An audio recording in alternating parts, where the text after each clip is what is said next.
Les tontines, un moyen pour bon nombre d'Ivoiriens de mobiliser de l'épargne. Nous irons en savoir plus en nous attardant sur les effets de la crise dans l'activité. Début de mois de décembre plutôt meurtrier sur les routes ivoiriennes, au moins 20 morts par accident ces 15 derniers jours.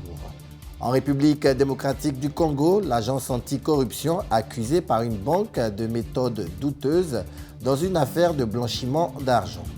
Et puis mercredi, la rédaction vous propose un dossier sur un sujet de société. En cette période de fête de fin d'année, nous attirerons votre attention sur les dangers qu'il y a à poser des faux ongles et des faux cils.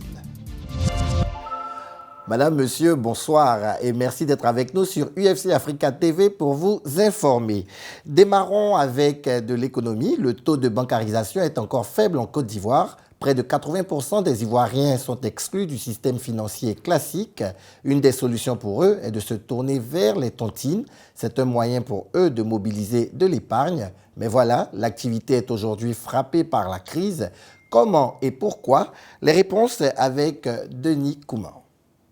La tontine est un système qui est pratiqué le plus souvent par des personnes qui exercent des activités informelles. C'est un système qui regroupe des membres d'un clan, d'une famille, des voisins ou des particuliers qui décident de mettre en commun des biens ou des services au bénéfice de tout un chacun, et cela à tour de rôle. Ce sont des pratiques répandues en Afrique et en Asie. En Côte d'Ivoire, de nombreuses personnes ou structures parcourent régulièrement nos marchés pour la collecte des fonds. Je fais les tontines parce que je n'ai pas l'argent pour commencer mes business, mais je mets les femmes quand je les trouve dans les tables, je parle avec eux et puis on met les 200 ensemble. Chaque fin de semaine, ça fait 6 000 francs, 6 200. Et puis je donne pain. Si tu veux l'argent, je te donne l'argent aussi. Si tu veux assiette, je te donne l'assiette. J'ai eu 6 personnes. Le deuxième mois que j'ai commencé, il y a eu 14 personnes. Mais pour le moment, je suis dans 60 personnes. Dans les marchés, de nombreux adhérents ont arrêté cette pratique. Bon, quand on faisait, ça allait bien. En tout cas, ils étaient corrects. Mais dans ce temps-là, comme ça ne va pas, on a arrêté. Parce que ça ne marche pas trop. Parce que c'est l'argent, tu ne peux pas t'engager et puis ils vont venir, tu n'as pas. Donc dans ce temps-là, on a arrêté. Moi, je ne fais pas tontine. Parce que tu sais que tu vas avoir pour rembourser là, tu fais tontine. Mais si tu sais que tu ne peux pas avoir pour rembourser là, tu ne fais pas. Un tour dans l'histoire nous permet de savoir que les origines du mot tontine remontent à son créateur Lorenzo Tonti. À l'époque, Louis XIV, roi de France, demande à réapprovisionner les caisses de l'État. Le premier ministre d'alors sollicite le banquier napolitain Lorenzo Tonti afin de trouver une nouvelle méthode pour financer les caisses publiques. Le banquier invente un emprunt qui réunit des épargnants pour recueillir et faire fructifier les cotisations des adhérents. C'est le début de l'histoire de la tontine. À Atekoubé, une commune du district d'Abidjan, les habitants du quartier Djemé Carré sont désemparés depuis plusieurs mois. La raison est un délestage sans précédent, des coupures intempestives d'électricité quotidiennes qui ne sont pas sans dommage. Ils crient leur ras-le-bol au micro de Christian Gokra. 4 à 5 coupures d'électricité par jour. C'est ce que vivent les consommateurs de Djemé Carré, un quartier de la commune d'Atekoubé. Ici, le courant 24 heures sur 24 est un lointain souvenir, malgré l'installation de compteurs dans les ménages. Le problème d'ici, dans le temps, on nous avait dit que nous étions dans des courants parallèles. Et il y a eu des moments, il y a eu des bons moments où il était dit que, comme on était dans du parallèle, c'est pour ça qu'à chaque moment on avait des problèmes d'électricité, des coupures de courant. Le problème a été rétabli. Vous-même, vous avez constaté les niches. Mais depuis un certain temps, on a toujours les mêmes problèmes de coupure. Donc nous-mêmes, on se pose la question, bon, on nous a traité de tous les noms. Comme quoi que on volait le courant, c'est pour ça que ça se coupait et on était plus à prendre le courant, c'est pour ça que ça se coupait. Mais aujourd'hui, on constate que chacun a son compteur. Chaque 19h, 21h, 22h minuit, on coupe chaque fois. On a toutes sortes de problèmes ici. Et nos appareils prennent des coups. Et nous réglons, nous pouvons pouvoir régler ces problèmes-là. Jamais la CIE n'est venue nous demander ce qui se passe. On crie, mais rien. Les habitants du quartier Djemé Carré ne savent plus à quel saint se vouer. Ils ne perdent tout de même pas espoir quant à des jours lumineux et à la bonne compréhension des autorités compétentes en la matière. Nous souhaitons que ça soit rétabli, que nous ayons l'électricité comme il se doit, en permanence. Il y a des jours où il peut y avoir des pannes, mais pour nous là, ce n'est pas panne. Ça, c'est un acte délibéré. On souhaiterait que ça se rétablisse au plus tôt possible. Parce qu'on a des enfants qui vont à l'école. On a des bébés, des nourrices qui sont là. Ailleurs, avant de couper, on va les prévenir. Mais chez nous, si on ne nous prévient pas, on coupe à la hâte. Et on est là, on souffre et il n'y a personne qui vient à nos secours. Près de 94% des Ivoiriens sont aujourd'hui raccordés au réseau et les abonnés les plus précaires bénéficient d'un tarif social. Des efforts sont consentis certes, mais à l'image du quartier Djemé-Carré, l'obscurité tente toujours de saper pour percer la lumière. 18 morts en début de mois sur l'axe Logoualé-Mans, 3 lundi dernier à Korogo, d'autres victimes dénombrées à Yamoussoukro et ailleurs. La première quinzaine du mois de décembre a été particulièrement meurtrière pour les usagers de la route. Pourtant, la période critique en matière d'insécurité routière est à venir avec les fêtes de fin d'année et les besoins de déplacement des populations. C'est le lieu pour les autorités et pour tous les acteurs de tirer la sonnette d'alarme. Il faut avoir un comportement citoyen au volant et éviter tout incivisme. Je vous rappelle que la traditionnelle campagne de sensibilisation pour une réduction des accidents de la route dans le mois de décembre a été lancée la semaine dernière. Hier, 15 décembre, la direction des stratégies de la planification et des statistiques de Bondoukou, dans l'est de la Côte d'Ivoire, a révélé les résultats d'une de ses études au titre de l'année scolaire 2018-2019. Il en ressort qu'un peu plus de 400 élèves ont contracté une grossesse. Il s'agit pour la plupart de jeunes filles qui ont des difficultés pour trouver un hébergement décent pendant l'année scolaire. Les auteurs de ces grossesses sont pour 40% des hommes exerçant des petits métiers et pour 30% des élèves. Par ailleurs, 28% de ces grossesses sont refusées par les auteurs. Hors de la Côte d'Ivoire, au Nigeria, 333 élèves ont été enlevés le week-end dernier par les terroristes de Boko Haram. Les parents de ces élèves, tous des garçons, vivent des moments de grandes inquiétudes. Des détails avec Henri Niamke. La police de Katsina a déployé ses hommes sur le terrain depuis ce rapt revendiqué par le groupe Boko Haram mardi 15 décembre. Les recherches n'ont cependant pas permis de confirmer que les 333 lycéens étaient aux mains du groupe terroriste.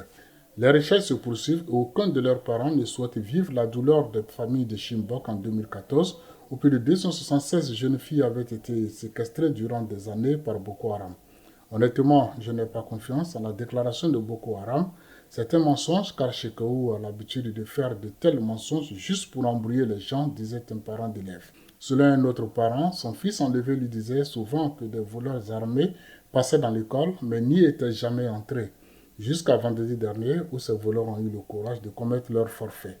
Le président nigérien a réagi à ce nouvel enlèvement des jeunes garçons dans le nord du Nigeria et promet de tout mettre en œuvre pour les ramener à leur famille. Rappelons qu'à l'événement des filles de Chimbok, le président Mohamedou Buhari avait réussi à récupérer plus d'une centaine de ces jeunes filles qui pour la plupart avaient refusé de rejoindre leur famille d'origine. Toujours au Nigeria, les professeurs des universités publiques sont en grève depuis mars dernier. Ils reprochent au gouvernement de leur devoir 8 mois d'arriérés de salaire. Les étudiants n'en peuvent plus de cette situation. Ils demandent aux dirigeants de prendre leurs responsabilités et de tenir leurs engagements pour la reprise des cours dans les amphithéâtres. Au Bénin, le Père Noël serait-il passé avant l'heure? On pourrait bien le croire. En effet, des produits de première nécessité voient leur prix baisser. Cependant, les observateurs de l'Institut national de statistique restent prudents. En janvier, ils devraient publier les prix pratiqués pendant la période des fêtes et confirmer ou infirmer la tendance actuelle. Et puis en République démocratique du Congo, la structure Access Bank a été accusée de blanchiment d'argent. Et dans cette affaire, elle accuse l'Agence de lutte contre la corruption d'avoir recours à des pratiques douteuses et de violer l'état de droit. On retrouve Henri Niamke pour des explications. Rebondissement dans l'affaire de blanchiment d'argent présumée par Access Bank. Cette filiale d'une banque nigériane est sous enquête, soupçonnée d'avoir laissé un homme d'affaires ainsi que d'autres personnalités sous sanction des États-Unis pour financement du terrorisme ouvrir des comptes pour des sociétés fictives.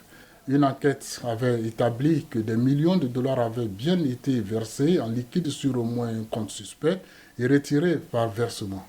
Access Bank dénonce des agissements présumés douteux de l'APLC qui se défend, dénonce des manœuvres et dit disposer d'indices sérieux. Cette agence est substituée directement au ministère public, enquêteurs et juges. et elle vous oblige en utilisant des moyens peu orthodoxes, notamment la garde républicaine, qui soumet tous ceux qui sont invités dans les locaux de l'agence à des intimidations. Pour l'APLC, la question n'est pas là. Selon elle, Access Bank cherche à faire de la diversion. C'est ici que je vous souhaite une bonne fin de soirée et une bonne suite de programmes sur UFC Africa TV. Ce journal n'est pas terminé pour autant. Après nous avoir parlé des faux cheveux la semaine dernière, Karel Octave nous instruit aujourd'hui sur les dangers qui se cachent dans la pose de faux ongles et de faux cils.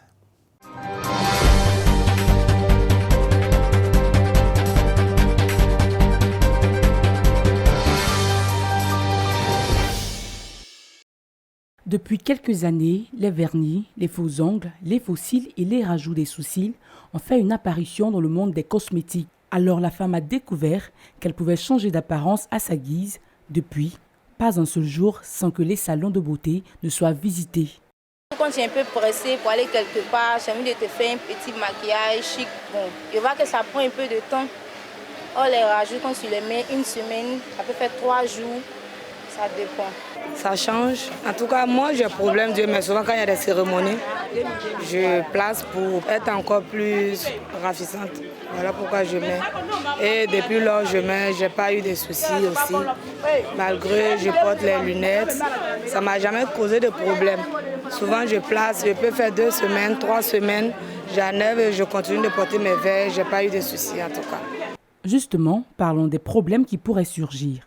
Les cols utilisés pour les poses de ces artifices ne sont-elles pas dangereuses?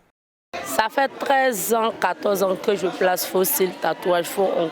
Les cols qu'on prend pour travailler là, il n'y a pas quelqu'un qui se plaint de ça. Mais le tatouage, par contre, chez des gens, tu ne le supportes pas. La personne fait chaud, allergique à ça. Il y a des gens, même si ça les touche, même petit, même là, ça s'enfle. Donc la personne même ne supporte pas. Sinon, faux cils là, on n'a jamais eu de problème avec ça. Qu'en pense le docteur Bondamon, dermatologue au CHU de Treichville? Normalement, les faux cils, les faux ongles sont installés avec de la colle, un certain type de colle. Et ces colles sont manipulées par plusieurs personnes. Donc il faudrait que les personnes qui les utilisent soient elles-mêmes aient une bonne hygiène. Et donc ça éviterait chez les personnes qui se voient poser ces faux cils et faux ongles qu'il y ait une transmission de microbes par les mains. Donc en termes de santé, concernant la pose des faux cils et des faux ongles, les colles qui sont le plus souvent utilisées peuvent être à l'origine de réactions allergiques. Cela peut abîmer à la longue l'ongle même sur lequel on pose le faux ongle. Maintenant, poser des faux cils avec des produits qui sont généralement chimiques peut aussi occasionner chez certaines personnes, bien que ça soit un peu rare, des réactions aussi allergiques, d'autres types de réactions. Le regard intensifié, des sous-cils redessinés et des ongles refaits font partie du quotidien de plusieurs femmes ivoiriennes qui deviennent de plus en plus fascinées par l'esthétique. Cependant, s'assurer de l'hygiène et de la qualité des outils pourrait réduire les risques de maladies.